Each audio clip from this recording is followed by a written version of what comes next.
नमस्कार, आप देख रहे हैं प्यारा हिसाब। तो आपको बता दें कि लगातार जुए, सट्टेबाजी और गेमिंग के लिए सरकार ने नया एक बिल पास किया है, जो कि 20 अगस्त को लोकसभा में और 21 अगस्त को राज्यसभा में पास किया और वहीं से लागू हो गया। तो इसको लागू करने का क्या मकसद है, इसके क्या बेनिफिट है और क्या लॉस है, इसी के लिए बात करते हैं। हमारे साथ साइबर एक्सपर्ट जो कि अनूर एडवोकेट है, उनसे बात करते हैं, उनसे पूरी चर्चा करेंगे इस बिल के बारे में। नमस्कार सर। नमस्कार सर।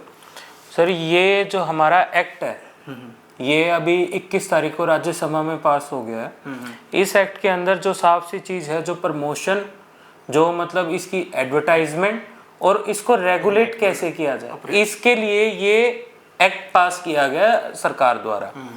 अभी इसको सेंट्रल गवर्नमेंट से मंजूरी भी मिल गई है। तो सर, इस बिल का लाने का मुख्य उद्देश्य क्या है सरकार का?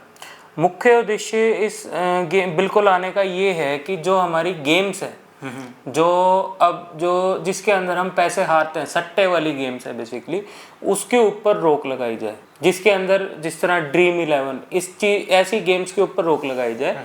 और सरकार ने एक नया कॉन्सेप्ट लेके आए हैं, एजुटेनमेंट, जिसके अंदर जो बच्चे हैं, जिस तरह चेस जैसी गेम्स हैं, कि उनको एजुकेशन और एंटरटेनमेंट दोनों का बराबर मिले, जिससे बच्चों के माइंड की ग्रोथ हो।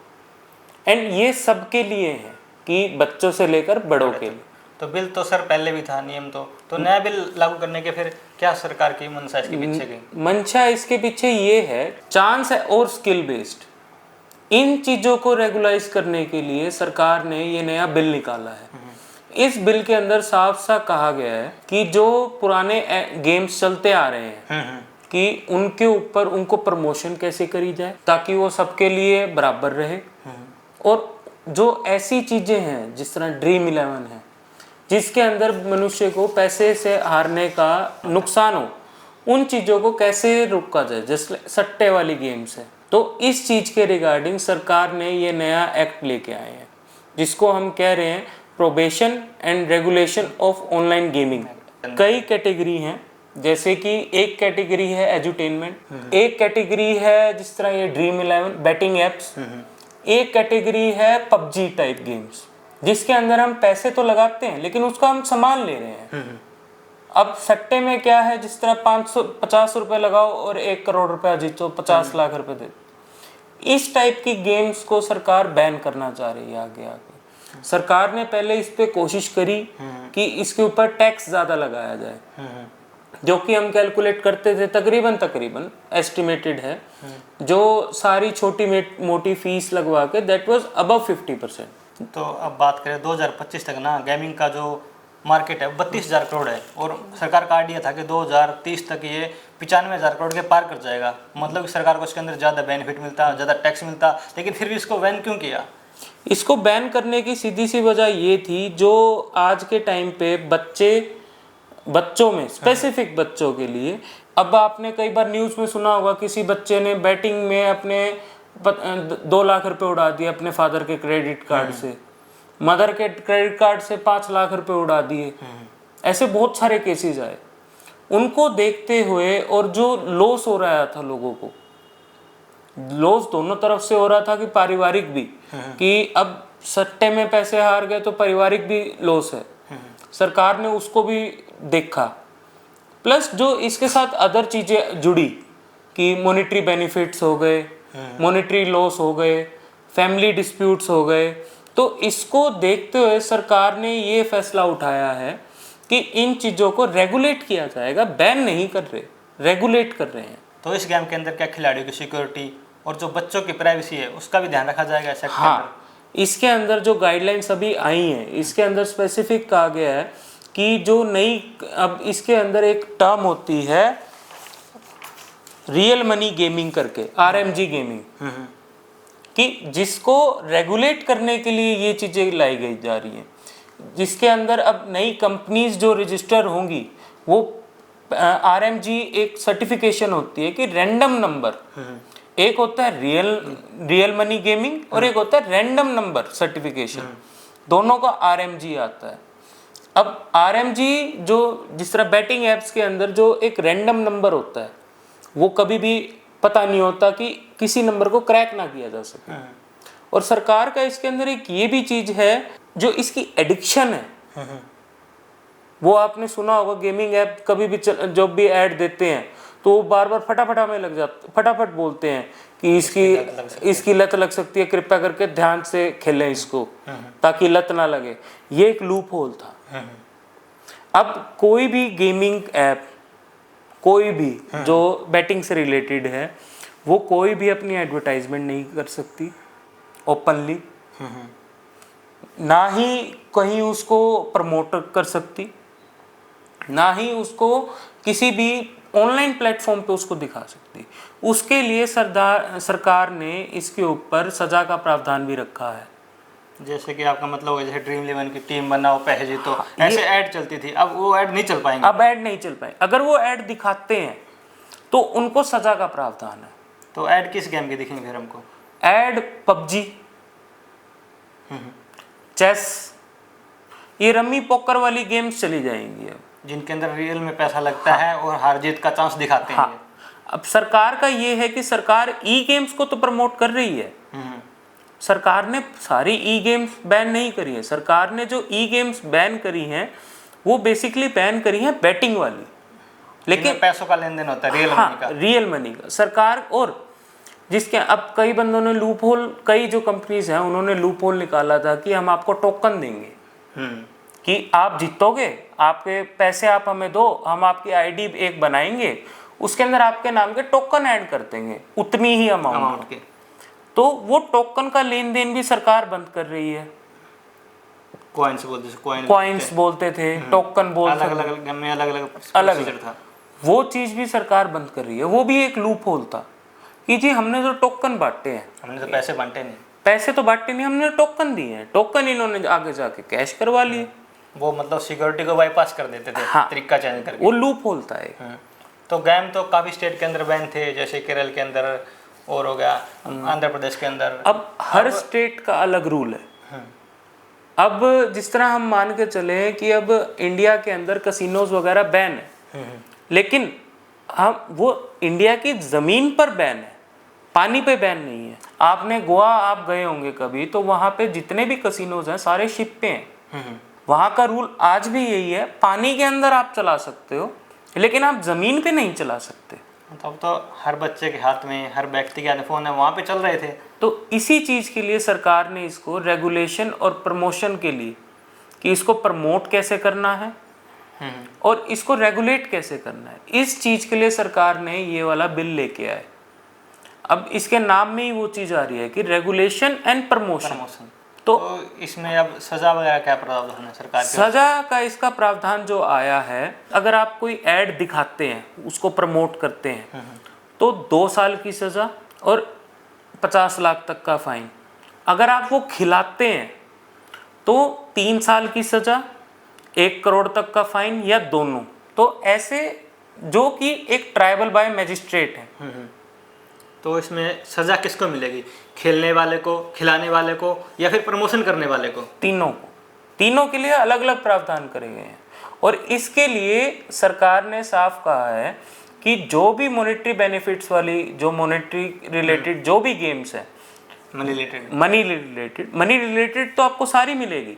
अब उसके अंदर वो चीज ऐड नहीं करी गई है कि आप इन गेम परचेजेस, जिस तरह पबजी पे हम कोई वेपन अपग्रेड करना है, तो वो इन गेम में हम परचेज करते हैं, उसके अंदर हमें बेनिफिट नहीं है। हम पैसा दे रहे हैं, सामान ले रहे हैं, वो चीज हम कर रहे हैं। इसके अंदर बेसिकली जो यूज किया गया है वो स्किल एंड चांसेस के ऊपर, जितने इनके ऊपर गेम्स बेस्ड थी, या रियल मनी ट्रांजैक्शंस के ऊपर जितनी गेम बेस्ड थी, उसके ऊपर सिर्फ सरकार ने शिकंजा कसा है। अच्छा, रेस्ट के ऊपर नहीं किया। और उसके अंदर भी सरकार ने स्पेसिफिक गाइडलाइंस निकाली है कि आप उसको आप प्रमोट नहीं कर सकते, रियल मनी गेमिंग को। हाँ, एजुटेनमेंट के लिए जो सरकार ने नया सेक्टर निकाला है, उसको कॉर्पोरेट हाउसेस एंड स्कूल्स के साथ टाई अप करके उन ऐप्स को प्रमोट किया जा सकता है। कहीं पे भी ऑनलाइन हम कोई भी, पहले हम ऐड देखते थे, जुप्पी पे गेम खेलो, अब कोई भी ऐड आती थी मोस्टली यही आती थी, जुप्पी, ड्रीम 11, टीम 11, कितनी ऐप्स थी। तो ये सिर्फ उन पे शिकंजा कसने के लिए। ड्रीम 11 तो इंडिया की टीम को सपोर्ट कर रही है, उसकी टीम पे भी स्पॉन्सर भी लिया आईपीएल का। सरकार को कितना बड़ा नुकसान होगा इससे? सरकार को लगभग 350 करोड़ की स्पॉन्सरशिप लिया आईपीएल के अंदर ड्रीम इलेवन ने। सरकार को ज़्यादा नुकसान होने से पहले, क्योंकि ये जो कंपनीज हैं ये पैसा रेगुलेट जो करते हैं, ये मोस्टली जो सुनने में आया है ये ब्लैक मनी रिलेटेड होता है। जो भी पर्सन इस गेम को खेल रहा है उसको भी दिक्कत हो रही है। अब इसके अंदर कई लोग क्या करते हैं कि अब जिस तरह मैं गेम खेल रहा हूँ, मैं हार गया तो दुख होगा कि भाई तो आता है, लोग आत्महत्या तक कर लेते हैं, आत्महत्या तक कर लेते हैं। अब इसके अंदर क्या करते हैं, लोग साइबर पे जाके कंप्लेंट कर देते हैं कि मेरे साथ फ्रॉड हो गया। अब वो पहले पैसा गया कंपनी के पास, जो साइबर फ्रॉड की वो कंप्लेंट डालते हैं वो ये कहते हैं कि जी मेरे साथ धोखा हो गया, मैंने गेम में इतने पैसे हार दिए, मेरे साथ धोखा करके, मेरे साथ ये करके। वो क्या होगा, कंपनी को तो अपने पास तो रख नहीं रही, वो तो आगे बांट रही है। तो जिस भी वो पर्सन के अकाउंट में वो पैसे जा रहे हैं उनका अकाउंट फ्रीज हो रहा है। मतलब वो पैसा जहाँ पे जाएगा, जिस अकाउंट में डिपॉजिट होगा वो अकाउंट पे फ्रीज हो जाएंगे। हाँ, अब इरेगुलेटेड जो मार्केट है, अब गेमिंग में भी दो तरीके की मार्केट आती है, एक रेगुलेटेड, एक इरेगुलेटेड। रेगुलेटेड के अंदर जिस तरह ये पबजी, ये सारी पोकरबाजी, ये सारी रेगुलेटेड के अंदर आ गई। अब इरेगुलेटेड के अंदर आती हैं जो प्योर सट्टे की एप्स है, प्योर बेटिंग एप्स है। क्रिक बस आपने नाम सुना होगा, जिसको ज्यादातर हमारे यहाँ के जो बुकी होते हैं वो यूज करते हैं। अब उसके अंदर भी क्या, वो एक बोल आगे चलता है, हम जो टीवी पे देखते हैं उससे एडवांस चलता है, एक दो बोल, तो मोस्टली वो यूज करते हैं। अब इसके अंदर क्या दिक्कत होती है कि ये कोई ऐप नहीं है, ये एक जनरल वेबसाइट बना देते हैं, जिसके सर्वर ये इंडिया में नहीं रखते, ये सारे आउट ऑफ कंट्री रखे जाते हैं। मेन काम सर्वर का है, इंडिया में इनके ऊपर कोई रेगुलेशन नहीं लगती, क्योंकि ये इंडिया की है ही नहीं। इसको देखते हुए एक और बिल भी पास किया है, जो हमारी सोशल मीडिया जो हम यूज कर रहे हैं उनको रेगुलेट करने का। अब कोई जो कि पहले डिलीट हो गया सरकारी, या कोई ऐसी चीज है कि हमें ये बंदे की, ये पर्सन है, इसकी इंफॉर्मेशन चाहिए, फेसबुक पे चाहिए, सरकार पहले एम्बेसी को लिखती थी, वहां से आगे जाता था, 3 महीने बाद वहां से रिप्लाई आता था, फिर वो प्रोसीजर दोबारा चलता था।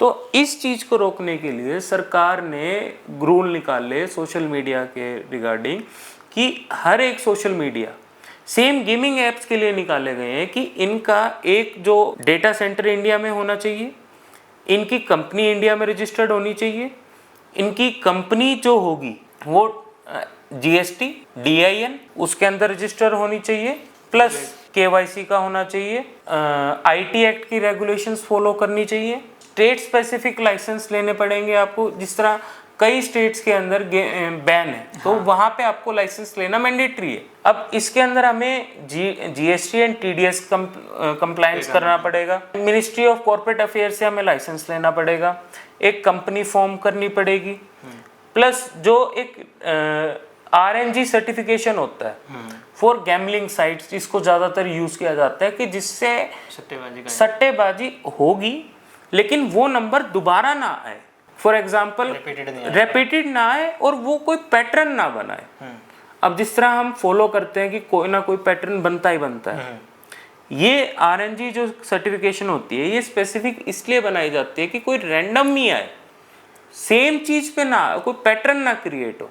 जिस तरह एक महीना तो चला दिया, 1, 2, 6, 5, 7, अगले महीने उल्टा चला दिया, इवन में ओड में चला दिया, तो इस तरह से ये सर्टिफिकेशन ये बनाई जाती है जो कि मैंडेटरी है। इसके अंदर एक और चीज आई है कि अगर पुलिस को लगता है कि यहाँ पे सट्टेबाजी जैसा कुछ भी ये कंपनी चला रही है, तो उनको किसी भी सर्च वारंट की जरूरत नहीं है, सीधा अरेस्ट कर सकती है, छानबीन कर सकती है, और कोई भी उनका सामान है उसको जब्त कर सकती है और अरेस्टिंग भी कर सकती है। और जो प्रोविजंस हैं जिसके अंदर अरेस्टिंग की जाएगी वो भारतीय न्याय संहिता 2023 के अकॉर्डिंग ही की जाएगी, कोई नया स्पेसिफिक रूल नहीं निकाला है अरेस्टिंग के लिए। इसके अलावा अभी तो ना ज़्यादातर ड्रीम इलेवन, सट्टेबाजी, इनका जिक्र हो रहा है, और मार्केट के अंदर ना जैसे कलर गेम चली हुई है, बिग स्मॉल कलर गेम, उनके ऊपर भी लागू होगा ये, और काफी तो रजिस्टर्ड ही नहीं है, इलीगल चल रही है जो। मैं आपको वही चीज मैंने आपको स्टार्टिंग में क्या बोली, रेगुलेटेड और इररेगुलेटेड। ये कलर गेम है, ये इररेगुलेटेड है, इनका तो कोई रिकॉर्ड ही नहीं है। इनका कहीं पे कोई रिकॉर्ड नहीं मिलेगा और ये कभी भी भाग सकती है। जो रेगुलेटेड गेमिंग है कंपनीज हैं वो सरकार की नज़र में और वो भाग नहीं सकती। वो तो टैक्स भी पे कर रही है, सरकार के साथ काम भी कर रही है। ड्रीम 11 हो गई है और पोकरबाजी, काफ़ी ऐप्स है जो काम कर रही है। बट ये जो कलर ऐप्स हैं बेसिकली ये जो जहाँ तक यूज़ करी जा रही हैं ये ब्लैक का पैसा वाइट करने के लिए यूज़ करी जा रही है। इन गेम में पता क्या होता है, काफ़ी जगह देखा है कि किसी एक फिक्स अकाउंट में पैसा नहीं करती है। जैसे आपको डिपॉजिट करना है तो आपको कोई और अकाउंट देंगे और आपको विड्रॉ करोगे तो किसी और अकाउंट से विड्रॉ होएगा। तो ये इसलिए किया जाता है कि अगर ये इनके पास कोई जीएसटी नहीं होता, कोई करंट अकाउंट नहीं होता, इलीगल होते हैं, ये इलीगल होते हैं और इलीगल ही अकाउंट्स होते हैं। जिस तरह मैं आपको कहूँगा मैं आपका खास दोस्त हूँ, मेरे पास आगे से ऑफर आया हुआ है हम एक अकाउंट के 25,000 रुपये देंगे, मैं आपको करता हूँ बात भाई साहब 15,000 रुपये दूंगा। अकाउंट खुलवाना है, वैसे एक अकाउंट खुलवाना और एक सिम लेना नया। अब ये जो टारगेट किया जाता है ये आप और मेरे जैसे बंदे को टारगेट नहीं किया जाएगा, ये टारगेट किया जाएगा 18 साल के लड़के जो नए नए 18 साल के हुए हैं या गरीब तबके के जिसको पैसे की जरूरत है। अब 18 साल के लड़के को अब आईफोन भी चाहिए, गर्लफ्रेंड भी घुमानी है, बाइक में डीजल पेट्रोल भी डलवाना है, घूमने भी जाना है। अब घर वाले तो पैसे नहीं देंगे, साफ सी बात है।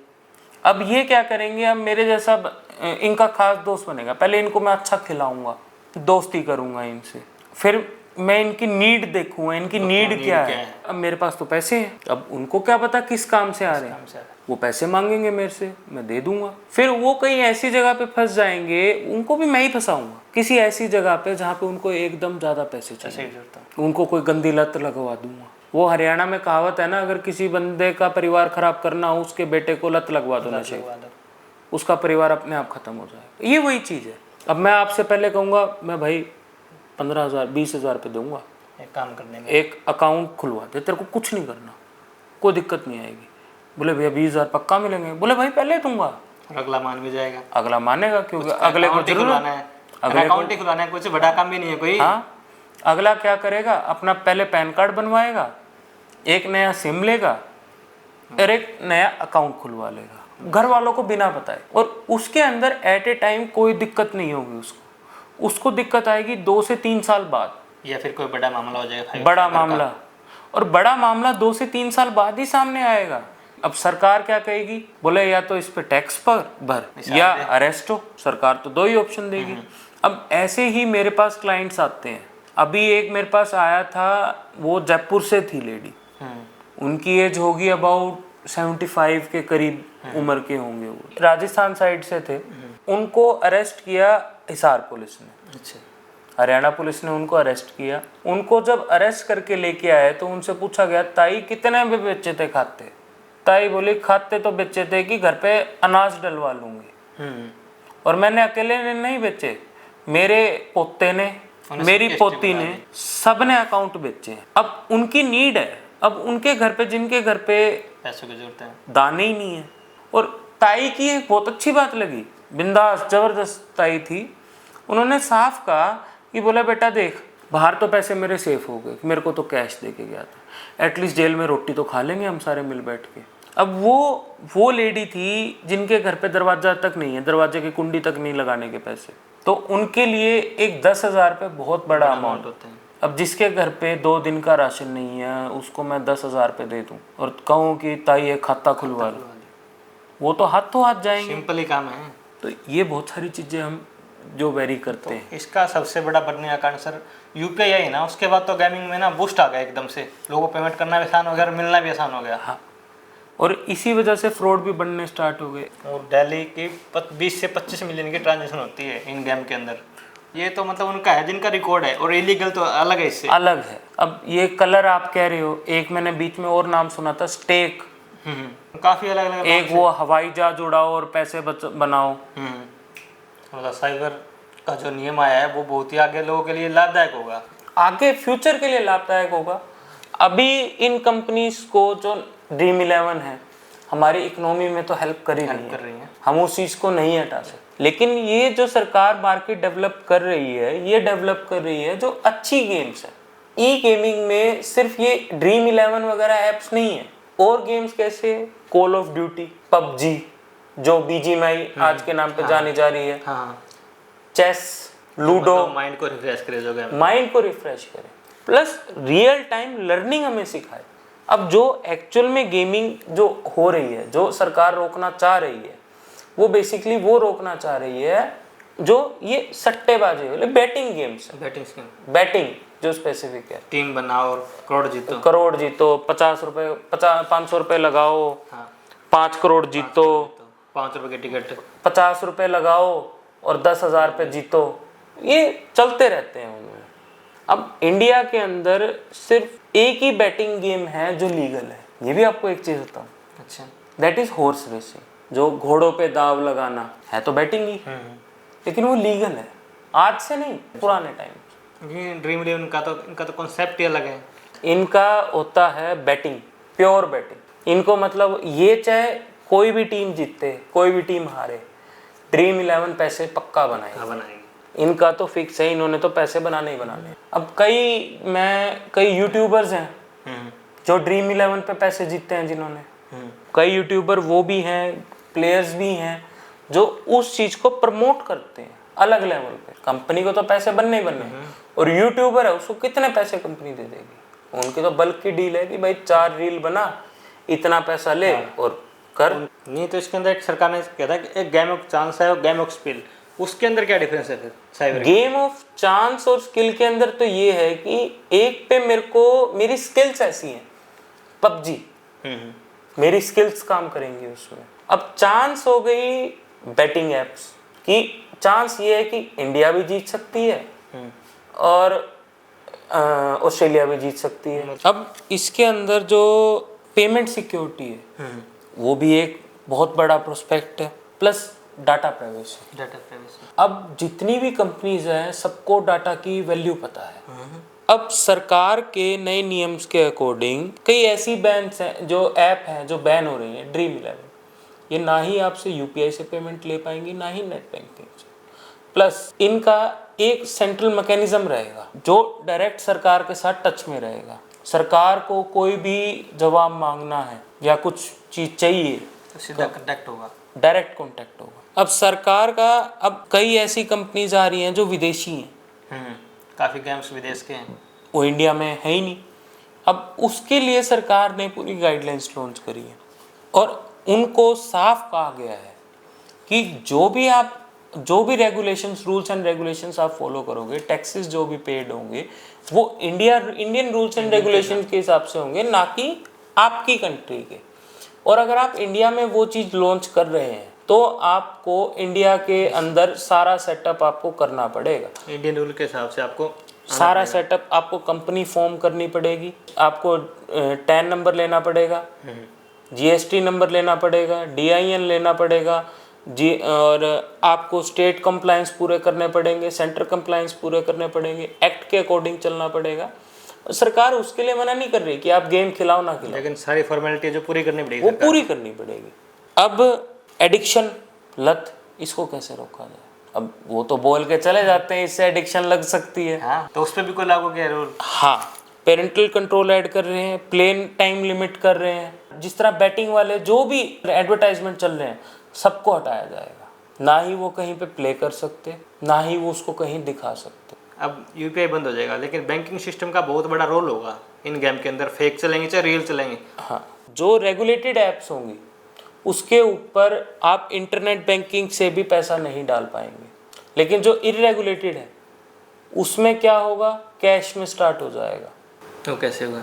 अब जो बीच में अभी आपने आया था नहीं, महादेव बैटिंग, तो उसके जो एग्रीगेटर हैं, जो उसके एम्प्लॉइज हैं, वो हर जगह है। हम क्या करेंगे, हम एजेंट के पास जाएंगे, मैं कह यार ये 5,000 रुपये पकड़ और डिपॉजिट और मेरी आईडी में डाल दे। यूपीआई तो नहीं चल रही, उन्होंने वहाँ पे लिख के भेज दिया 5,000 रुपीज़ रिसीव और इस आईडी में इतने पैसे डाल दो, वो डाल देंगे। और इसके अंदर जो एजेंट्स हैं उनका काम भी सेफ रह गया, ना कोई ट्रांजेक्शन हुई, ना कहीं रिकॉर्ड हुआ, ना कहीं रिकॉर्ड हुआ। तो मतलब कह सकते हैं कि ऑनलाइन तो बंद हो जाएगा, लेकिन ऑफलाइन को पकड़ना सरकार के लिए बहुत ही टेढ़ा काम हो जाएगा, बहुत ही टेढ़ा काम, और अब ऑफलाइन ही बढ़ेगा ज़्यादा। जो इलीगल होगा वो ऑफलाइन ही चलेगा। वो ऑफलाइन ही चलेगा। तो अभी आने वाले 5 सालों में गेमिंग इंडस्ट्री पे इस रूल से क्या फ़र्क पड़ेगा, इस बिल से? इस बिल से जिस तरह मैंने आपको बताया था कि आने वाले 5 साल के अंदर जो गेमिंग रहेगी, या तो वो रहेगी सब्सक्रिप्शन बेस्ड, एड बेस्ड, या इन गेम परचेज वाली। जो ये यूपीआई और ये जो इलीगल गेमिंग्स हैं जो नॉन रेगुलेटेड होंगी, इनके ऊपर कंट्रोल पाया जाएगा।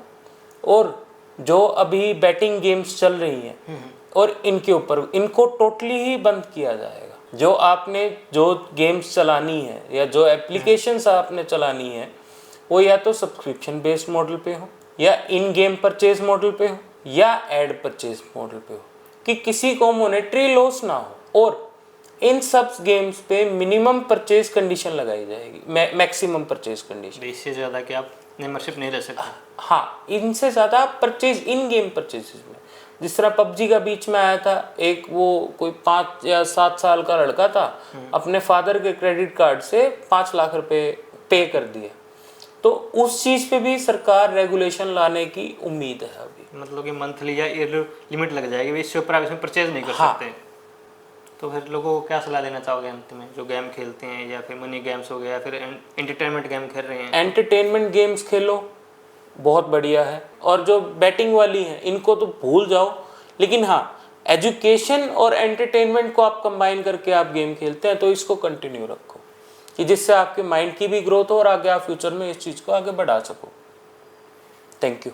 ये थे हमारे साथ अंकुर, साइबर एडवोकेट, जिन्होंने साइबर के बारे में जो नया बिल आया है, लोकसभा बिल पास हुआ गेमिंग एक्ट का, ड्रीम 11 जैसे जो गेम्स है उनके बारे में पूरी राय दी, पूरी जानकारी दी कि कैसे आप गेम खेल सकते हैं और कौन से गेम्स बंद होंगे और इनका क्या इफेक्ट पड़ेगा और आने वाले भविष्य में ये गेम बढ़ेंगे या घटेंगे। तो सारी जानकारी ने दी। बहुत बहुत धन्यवाद इनका। और आप भी प्यारा हिसार चैनल को फॉलो करो और इस वीडियो को ज़्यादा से ज़्यादा शेयर करें। जो आपके दोस्त गेम खेलते हो या अन्य social media games, money games या फिर इंटरनेट गेम खेलते हो तो उनके साथ शेयर करें ताकि उनको इस जानकारी का पता लग सके। धन्यवाद।